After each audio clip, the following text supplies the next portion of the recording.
Years ago, when I was a student at school, I would have told you that a great teacher was someone who provided classroom entertainment, was funny, and gave very little homework. Needless to say, after building 10 years of teaching and learning experiences and supporting the growth of countless graduate teachers and pre-service teachers, my perspective has changed. I think there are several characteristics that make a great teacher.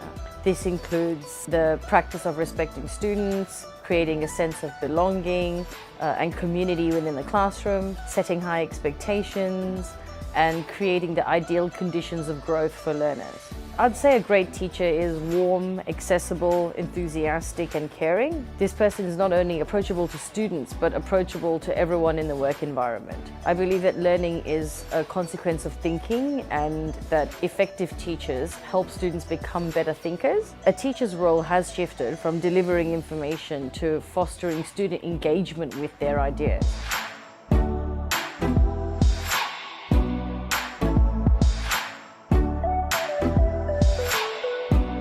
I've done such a wide range of professional learning, which for me has all been relevant. But if I had to speak about one example, it would be my learning through my work as an Adobe Education Leader. As an Adobe Education Leader, my role is to teach teachers and students how to use Adobe tools in their classroom and teaching practice. I attend workshops through the year, seminars, functions, and at these events I learn new software skills and design new projects for students. I then share this knowledge with teachers around the world by delivering online courses through the Adobe Education Exchange. It's through delivering these courses that I get the opportunity to engage with teachers, trainers, industry experts around the world. There's such a wealth of knowledge in this forum, and it continuously inspires me to apply new teaching and learning strategies in my classroom.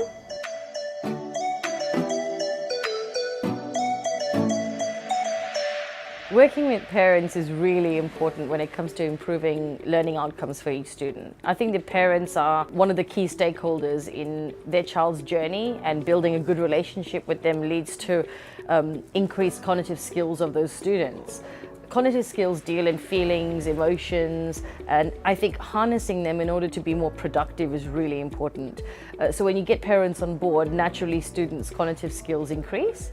I try and go to all the social, school and community events that I can fit in, because I think that socializing with parents is important and getting to know their families and circumstances is really important. I also try to make sure that students and parents get regular individualized feedback to help students keep motivated to achieve their goals. I'm an advocate for teaching and supporting students' entrepreneurial skills, because I think there's so many business-minded students who just need the right guidance and support to be successful. 2 years ago, I had a student who wanted to start a face painting business, and as part of this project we set up a mobile stall with lights and a logo and a banner, and we put together catalogs on iPads and printed out booklets, and we went to our cluster primary school fete and managed to raise $800 which went to charity, and some money was put back into the business. The kids were so excited, they then wanted to go to the local shops and set up their stall and raise money for UNICEF through this business. So that's exactly what they did, and it was amazing to see the students were so mature, dedicated.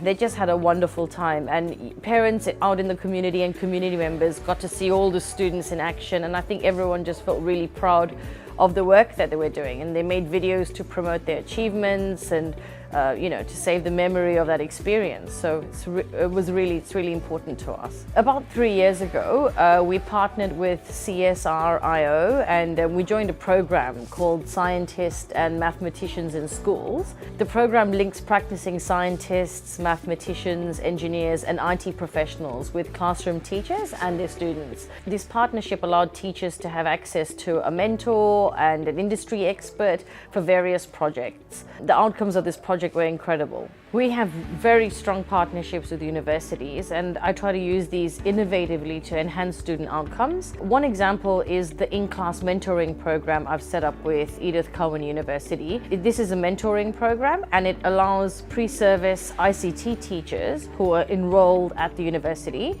to come and help our students. So pre-service teachers get the opportunity to visit Ashdale Secondary College as part of their unit or course outline at uni, and they come and mentor, teach and coach our students at Ashdale Secondary College, specifically in computer programming, for about 5 weeks. Students from Ashdale Secondary College are enrolled in a programming competition with the University of Sydney, and the pre-service teachers really help the students progress through this competition. There are so many benefits to Ashdale Secondary College students, such as students get to collaborate with future teachers, allowing them not only to learn from them but share their thoughts and reflections. Students get a personal mentor to help them achieve the highest possible outcome in the competition. Students get one-to-one teaching and learning experiences, which are individualized and it caters specifically to their needs.